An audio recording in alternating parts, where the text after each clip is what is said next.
Welcome back to My Mythical Meta, your gaming podcast that's actually your secret friendship podcast. Welcome back. My name is Travis, and I'm joined this evening by my brother Benjamin. Hello. And my great friend Randy. Howdy. Unfortunately, Derek is out this week because he's babysitting his niece. I'm not sure if I'm going to give that an excused absence. No. Right? It'd be better if he was on a date or something. Yeah, Valentine's Day was yesterday. I would get it if it was a keeping things interesting evening. Meow.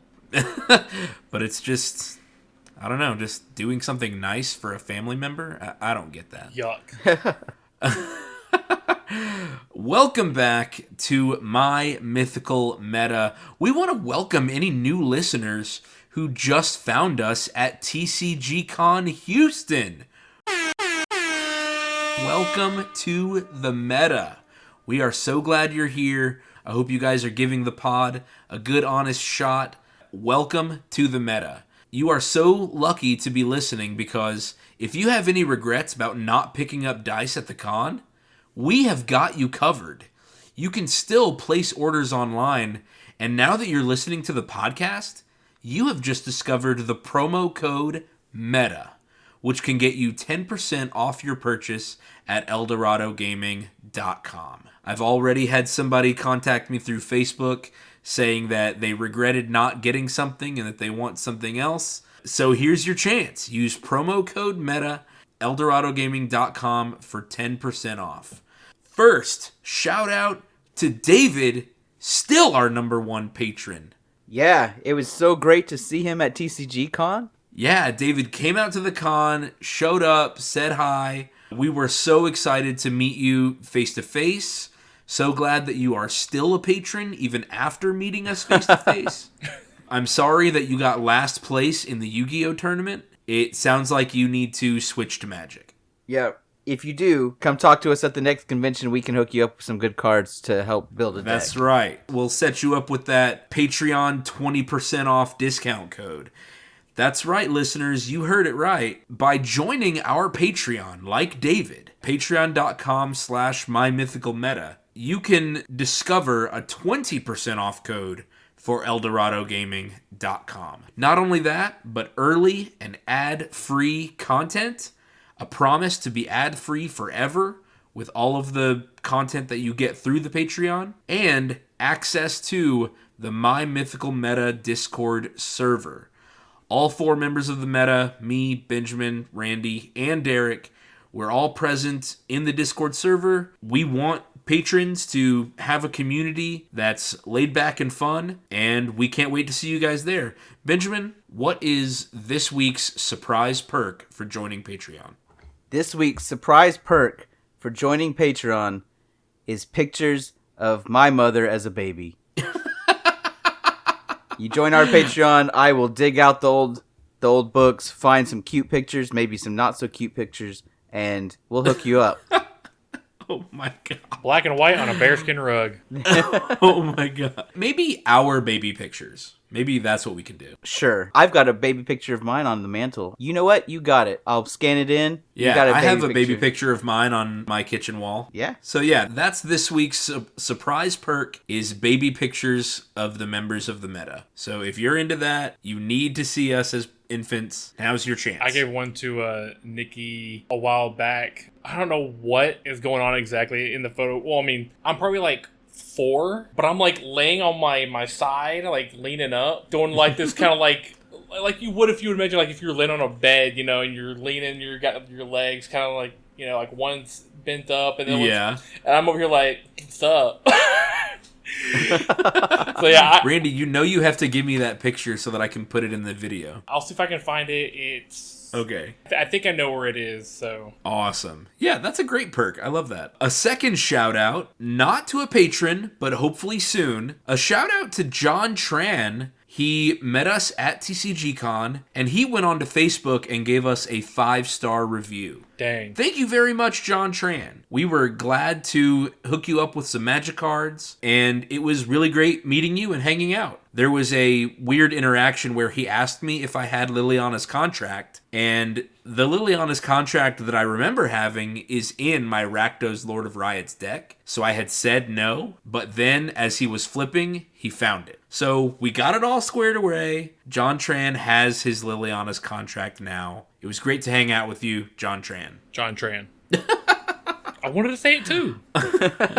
This week, we are going to do a quick TCG Con recap. We're going to talk about some of the cool people we met, some of the awesome members of this trading card game community, and some funny stories that we have with some celebrities. And then, in our second half, we will do a brief news from the Warfront. Who wants to start off? I'll kick us off. Yeah, kick us off, Randy. I want to tell like a little quick story. So I was, of course, helping, trying to make the sales, bring people in, get them to look at the merchandise. So this guy was walking by and he kind of like glanced at the table and I was like, hey man, come on in, take a look, feel free to pick up and roll the dice. And then, I do the thing where I normally like ask someone, what is your game of choice? What are you playing right now? So I can try to steer them in, like a certain direction to maybe something that they're interested in. And he said he really didn't, if I remember correctly, I don't want to speak for him, but I think he said like he doesn't really, do much tabletop, but he had the Walking Dead shirt on. And so my first thought was, I was like, well, you're a Walking Dead fan. I'm pretty sure they have some tabletop games that would need dice, so he might be able to look into that and, always going to need dice for that, right? There's quite a few zombie-themed role-playing games. Exactly. So yeah, he was super polite, and but he's like, no, not this time. So he left. As Travis and I are then walking around later on, a couple hours later, we're walking around the convention floor, and who do I see standing in the celebrity section? That same man. It was Michael James Shaw. The guy from The Walking Dead. And I was like, oh my god. I turned to Travis and I was like, I tried to sell the guy from The Walking Dead dice to play a Walking Dead game. And I was like, he probably has his own game piece in the game. I know. Like, wouldn't that be crazy if there's just a miniature of him somewhere? Yeah, a miniature or like a player card that has his face on it. Yeah.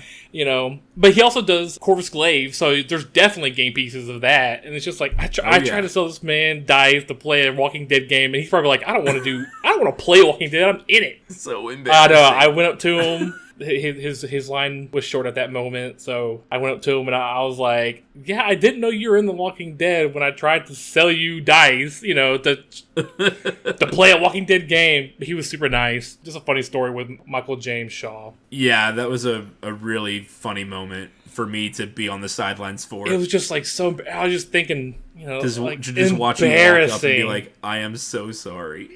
Just, anyway. And then I also want to do a shout out to Pooferfish. They were a stall a couple doors down. They're just really nice folks. I just wanted to give them a shout out. They gave me tons of information about the kind of cards they sell, and even though they're what was the name of their game? Union Arena? Well, they had several different. Oh my god, I went through their binders, dude. They had like cards from the 97 X-Men TV series. Wow. Union Arena was the stuff that I ended up buying from them, even though it was all in Japanese and I don't know how to play the game. I don't know how to read the cards. But I was like, they're really nice. I just want to support them. YOLO, maybe I'll get a cool card. Yeah. And I did, I ended up pulling a like $100 card, and I was like, this is cool. Of course, I pull it, and I'm like, not knowing, and they all start freaking out. And I'm like, what is it? Oh my gosh. Were you able to sell it back to them, or do you No, still I'm keeping it. Okay, it's got Hisoka on it, and I love Hisoka from Hunter x Hunter. Oh, that's cool, from Hunter x Hunter? Yeah, it's awesome. Got a nice foiling to it, and so it's really, really cool looking. So I'm like, no, I'm going to keep it. It's a $100 card. That's really neat. Yeah. That you pulled, like, the chase rare of a character you know. Yeah. Yeah. So yeah, they're just super nice, super friendly. It was so interesting going through all the cards. I bought cards for a game. I don't even know which one it is. I think it's called BAM. But I'm just going to use them as proxy lands for Magic. Because they just had a really cool, kind of land art. And so I'm just going to use them. They even had a 4/4 dragon token or card. And I was like, I'm gonna use this as a dragon token. Oh, nice. That's perfect. Yeah. Anyway, just shout out. They deserve a little attention. Awesome, yeah. I said it before the con in our episode for that, but truly going to TCG Con is really special for me. I assume it's special for you guys too? Yeah. It is very different from the other pop culture cons. It felt like we had an immediate kinship with all of these convention attendees. Benjamin and I experimented with selling some Magic cards and Benjamin some Pokemon cards from his personal collection, and wow, what an awesome experience to have people coming up and telling us about the decks they're building.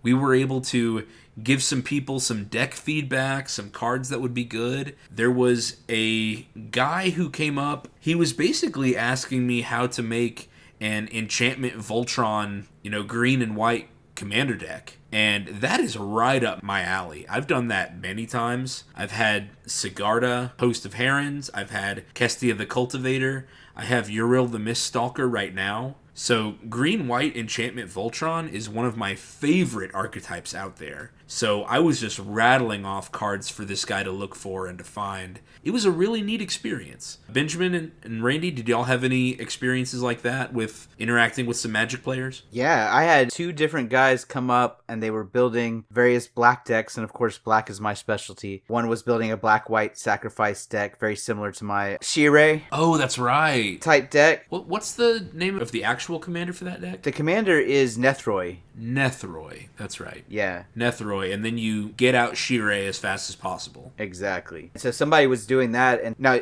at the time it was mostly your cards that were out. I was still in the process of putting them out. And so I loved flipping through your cards, finding all the black-white sack outlets, and knowing, like, hey, you need this card, and then going for and hunting for them in your binder. Yeah. The other experience that I thought was really cool was a guy, he was looking to make a lot of cheap black creatures, commons and uncommons that nobody carries at a con, and I just so happened... Oh, right. I remembered him. Yeah. Yeah. I just so happened to have my big box of black commons and uncommons handy, and I could just be like, hey, go through these, and he went and picked out, I think he basically built a whole deck out of cards I had handy for him. That is so cool. Yeah, it was to awesome. just be there and watch somebody as they start twisting the gears and knobs and seeing it work like in real time in front of you. Yeah, it was awesome. That is so cool. That's how it felt the whole time. I had my binders arranged by legendary creatures just because I know how commander players think, because that's how I think. It made me so happy to see that wide-eyed wonder when they would see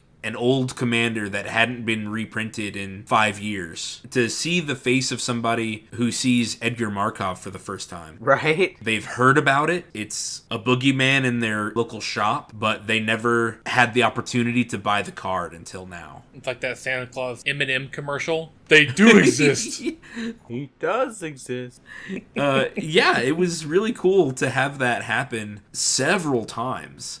And to have people scrolling through my binder being like, oh my god, this card is so old, I can't believe you have it. Or people buying my old partners that I wasn't using. I sold my Thrasios. What? I did, yeah. Dang. I sold Thrasios. I forget the rest of his name. It's Antimna. Yeah. Triton Hero. Oh, right, okay. Yeah, I sold my Thrasios Triton Hero. The person said he was getting ready to build a CEDH deck, and I was like, well, that's the one you need. Yep. But I mean, these are cards that haven't been... That card came out in 2016. It has been reprinted a time or two. Commander Legends, and he was a special guest in Ixalan. But to see the face on people who just started playing 2 or 3 years ago, to see these older cards. Yeah. It was really special. A really cool day. Benjamin, any other celeb stories? Well, I'm going to leave the big one, our shared one, to you, but I do want to talk about Sarah Finnegan. My wife really loves her art. My wife's not a big fan of a lot of Magic art. A lot of it's gruesome or too digital or whatever, but Sarah Finnegan makes a lot of lands and landscapes, and from across the room, when my wife, who also happens to be named Sarah, saw that, she's like, I want to go visit that booth. And we went over there, and unfortunately her prints were a little too expensive for us to get into, but she was nice. She gave our kids some stickers, and we generally just got to sit there and look at her different pieces and all of that, and it was really cool. Yeah, and that's kind of how my experience was with Miranda Meeks with Randy. You know, we were walking around, we saw Miranda Meeks. She's another magic artist, and she had 2 sections of prints, but then most of her booth was playmats. Prints of hers that she had printed out onto playmats for us. We saw lots of her art that was not magic cards. She has this awesome horror imagery. Randy, do you remember that one of the deer skull? Yes. With all that felt still hanging off of the antlers? Yeah, it was like bloody felt. that I was describe so it as cool. like hauntingly beautiful. Yes, absolutely. I bought a playmat from her. It's like some hands coming out of the water, but they're Wrapped in also tentacles. wrapped up in tentacles too. So like this very otherworldly kind of horror imagery Yeah. that you don't actually see in a lot of her magic cards. But we were talking to her about her magic art, obviously, and she was so funny because she told us that she does play Magic. She knows the rules of the game and how it's played, and she told us about some cards that she did the art for that she really likes because they were really good cards, and then other cards that she did the art for that were just bad. And she's like, well, a card's a card, and I get paid the same either one, whether the card is bad or not. So we were looking at Indulging Patrician, which was one of her cards that's so beautiful. This like red moon in the background with this vampire in a white dress holding the body of somebody she's just bitten. And then she was like, yeah, my friends told me that this was a really good card. And then they told me that Moonlit Scavengers was a really bad card. So Randy and I are looking it up right there. And the art, again, is amazing. These 2 murky merfolk kind of walking out of this, Bog. I don't know, haze, this fog, and they're carrying nets. But the card itself is awful. It's a common from Throne of Eldraine. It costs 6 mana for a 4/5, and whenever it enters the battlefield, you return a creature and opponent controls to its owner's hand. If you already control an artifact or enchantment, You have to control an artifact or enchantment already in order for the effect to go off. and then pay 6 mana. A 6 mana unsummon Ugh! on a 4/5 body that also checks to see if you have an artifact or enchantment, Yeah. which means you had to have like invested in something else beforehand.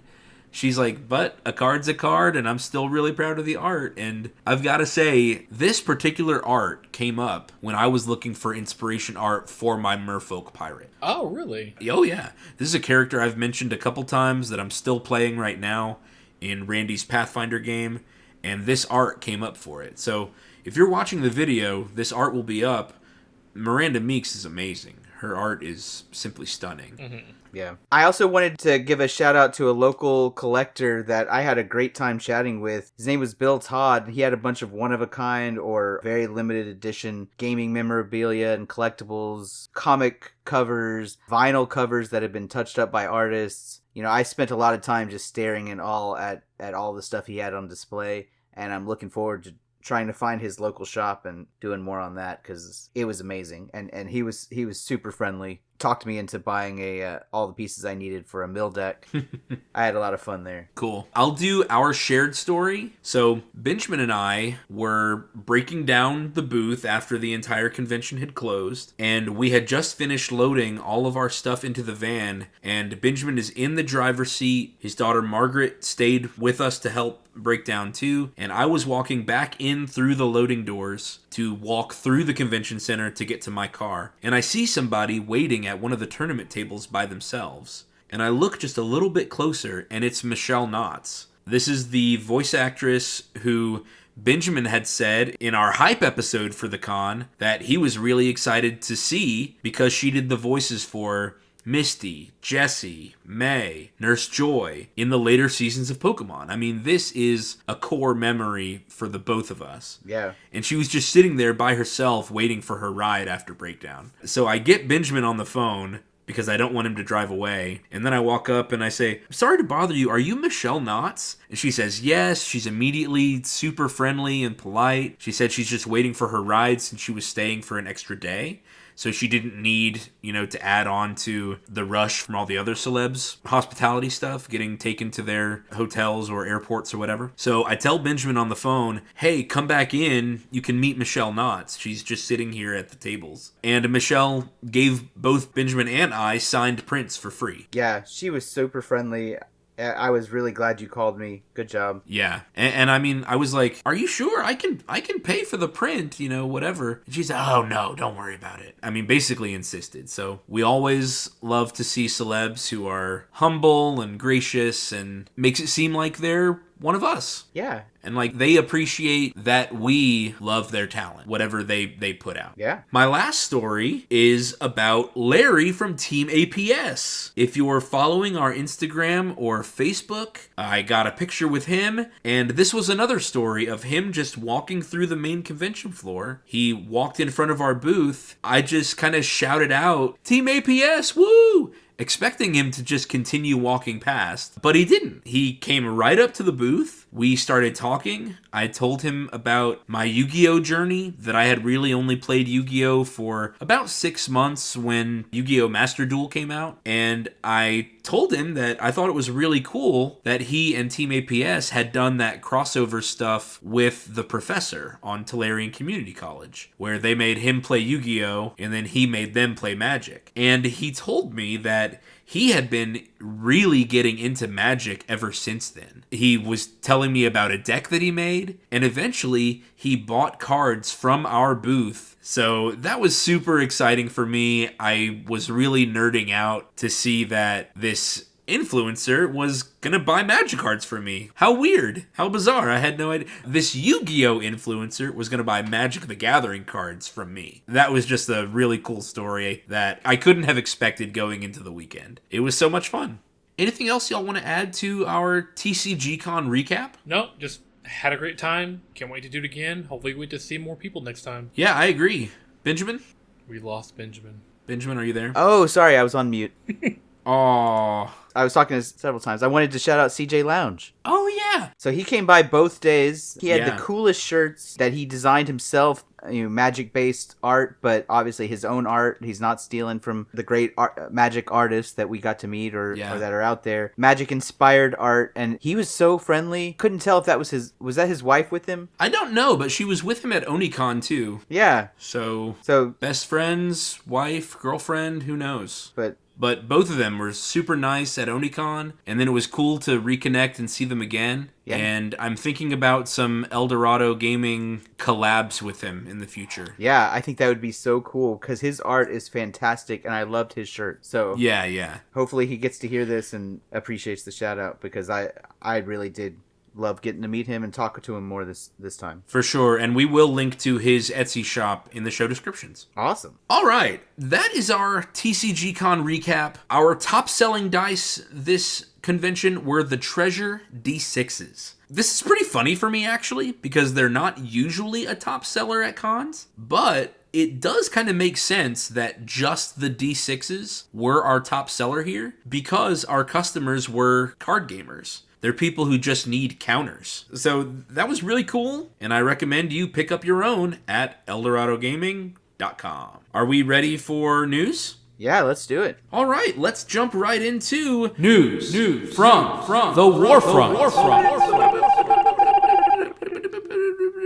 Our post this week comes from our Dungeons & Dragons, and the post is literally only a title. There's not even a body paragraph in this post. It's just somebody asking, how do you encourage teamwork in your D&D group? And I just thought, what a great topic for the meta to tackle. This is exactly up our alley about how to encourage groups to work well together, especially in role-playing games. Dungeons & Dragons is what this person was asking about specifically, but we've got experience from the Mage game that we've been playing, and we have lots of experience from the game that I'm in with Derek and Randy and all of our significant others too, our Pathfinder games and our D&D games. We're excited to talk today just briefly about encouraging teamwork. These are things that the DM or the players can do to ensure a well-working team. My first piece of advice here goes back to our session 0 advice, and it's about making the characters. Whenever the characters are being made in the beginning of the game,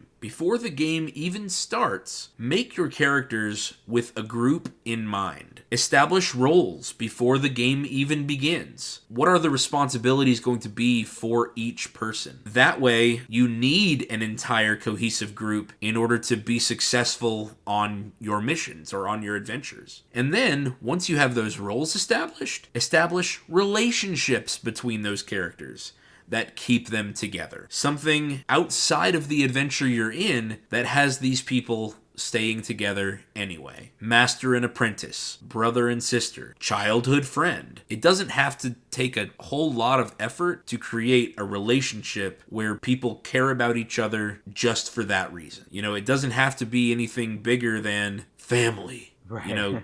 Bring Dom Toretto into your game and say, we're family, and that's why we stick together. It could be anything. Randy, you had some cool literal gameplay ideas, like even things you can do in combat for things that can encourage teamwork. What were some of your ideas as a DM and then as a player? So one of the ones that I just recently kind of heard about was doing a shared group initiative. And a lot of time in, D&D games, you roll for initiative and then you go in that order. By doing like a shared group initiative, it allows people to be like, okay, I'm going to do this to set you up for your action. So it helps it. So like, let's say Derek wants to go in and knock down an enemy and knock them prone or disarm them. Well, then it kind of stinks if that person goes next, that enemy NPC goes next and stands up or picks up their weapon. Yes. And it's like, cool, Oh wasted my my God. turn. Now my friends don't get any advantages that they would have. Now, of course, it goes for the same for the enemies, Right. It's going to make it where I guess combat it's going to hit harder, but that's both ways. But it allows you to say like, oh, I want to move out of the way so they can do their spell, and then I'll come in afterwards, or let me get set up so that I know where the person is when you cast darkness. I don't know, things like that. I think this is a really cool idea, and I am really looking forward to seeing it in action in our Pathfinder game, because my Merfolk Swashbuckler does exactly that. Yeah, exactly. Like, he uses a whip, and so disarming and grappling and moving people around the battlefield, tripping, and all of those like non-standard attack moves. I'm excited to see what can be done by disarming someone before Derek goes in to suplex them. Yeah, exactly. I feel like a lot of times certain game actions aren't taken because if they're not done in the right order, then they're going to be, like I said, they're going to be useless. But like I said, the person can just stand back up. And so it's like, well, I'm never going to use the trip ability because 90% of the time, it's not ever going to get used effectively. Yeah, like if the person doing the tripping goes first in the round, and then your rogue just rolled low, and then the person being tripped just stands up, the rogue doesn't get their sneak attack even though I tried to help. Yeah. I really am looking forward to seeing this in action and just experimenting with it. I'd love to see a group of an enemy's goons actually coordinate and do something cool. Yeah. If we get the chance to do the same thing. Like, that just seems exciting to me. So do you still have everybody roll for initiative, and then you just take the lowest one? Or do you take the highest one? I'm trying to remember how they did it. Maybe I'll just do it where everyone rolls and I'll take the middle for both sides. Oh, maybe. Okay. Yeah, I don't know. I'll figure it out day of. That's how our group likes to do it, baby. Yeah, or it could just be take the highest from each side, and it's like, well, one enemy player, I guess, like rolled better than y'all, so he's going to start, and everyone's going to go off of him. Yeah. Okay. Like I said, I think it gives you the advantage for y'all to possibly one-shot certain encounters faster, but also if the enemy gets the upper hand, then Yeah, if they get the drop on us, it could be just as devastating. yeah, exactly, which can be more exciting because there's more tension and there's actual threat of death. Yeah, high drama. Absolutely. Yeah. I do want to say, like, there's certainly precedent set for combat acting like this. I mean, Fire Emblem does this, Warhammer 40k does this, where one person does all of their moves. They control their entire army all at one time. And then the other person switches, or the other side switches. In Fire Emblem, it's like this.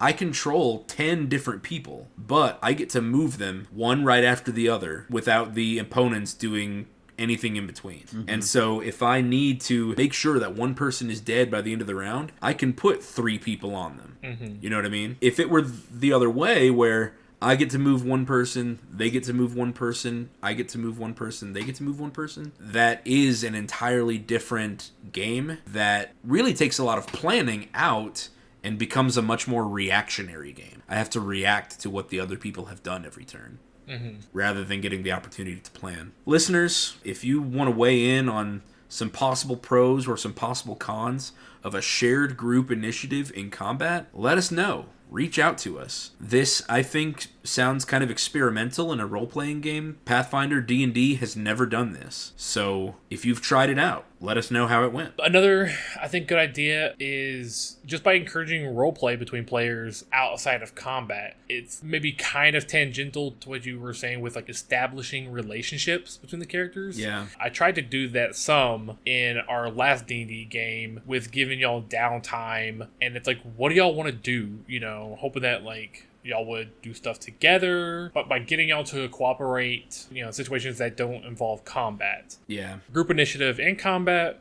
group role play out of combat, and just kind of be y'all talking out in character and, and let that camaraderie form in character. Yeah. And so that'll just naturally pair you up and want to help each other in other ways to like set up the alley-oop, you know, and just, all right, I tripped him. Derek, you go in for the slam kind of things. Yeah. I attempt sometimes to do this in our mage game as well.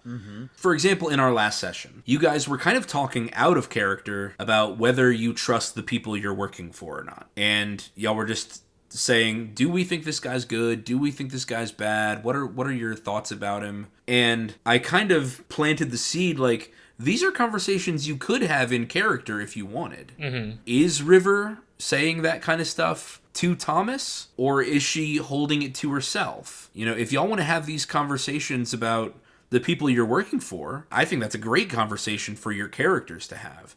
And we didn't have to, like, rewind, have people start talking in character to have the conversation.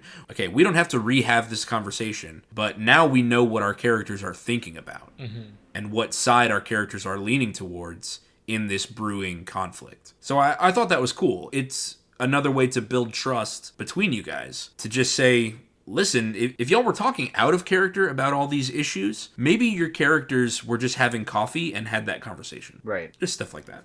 And then highlighting individuals in different sessions so that one player doesn't kind of think that they're the main character and they don't get main character syndrome where they try to make every session about them. Right. I know in that same last game that I ran of D&D, because I know y'all so well, I was able to try to give everyone a little bit of the spotlight. I tried to as best I could. How well that worked on some days, I don't know. I thought you did a great job. Yeah. And that is the model that I'm following in my mage game right now. Aww. You know, by just saying, this episode, this week, Derek is going to be the star. I'm going to highlight his abilities this week.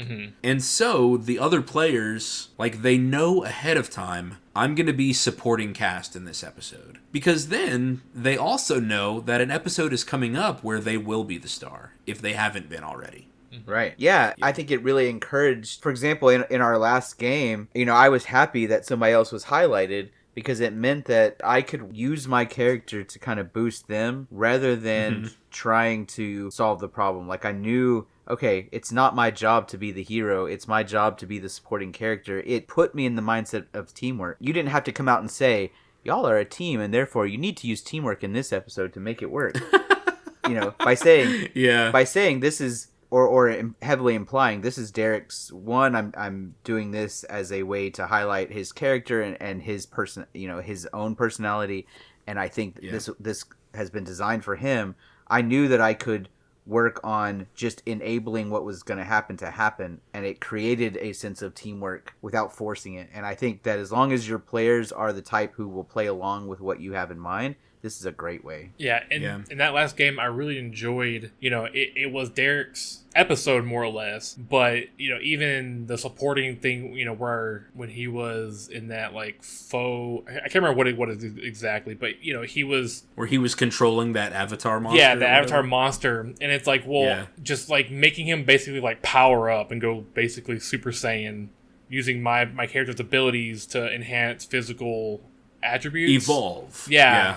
you know, it's like he's still getting to do the really cool thing. He's the one that gets the power up and gets to do the big hyper beam and all that stuff. Yeah. But I'm like, I helped him do that. You know, like, that's cool. Like, I took him to the next level. You know, he went from regular Godzilla to blue spine Godzilla. Yeah. Yeah. Man, we need to play more Mage, y'all. We do. Hey, I'm ready. Yeah. I got those 2 more adventures. I have y'all's adventures ready. Benjamin? So I'm not as experienced at DMing as the two of you are, but I've been thinking and planning the Martian Colony game, and I guess I DM'd a lot, you know, when y'all were younger and when we were running neighborhood games or whatever. Mm-hmm. But my thought on this one has always been you create an adventure or a mission or something where it's literally impossible for them to do it on their own. For example, if somebody has a really stupid barbarian or warrior that's beefed up or whatever, you make sure you include some sort of puzzle that their character is not smart enough to solve. Or if you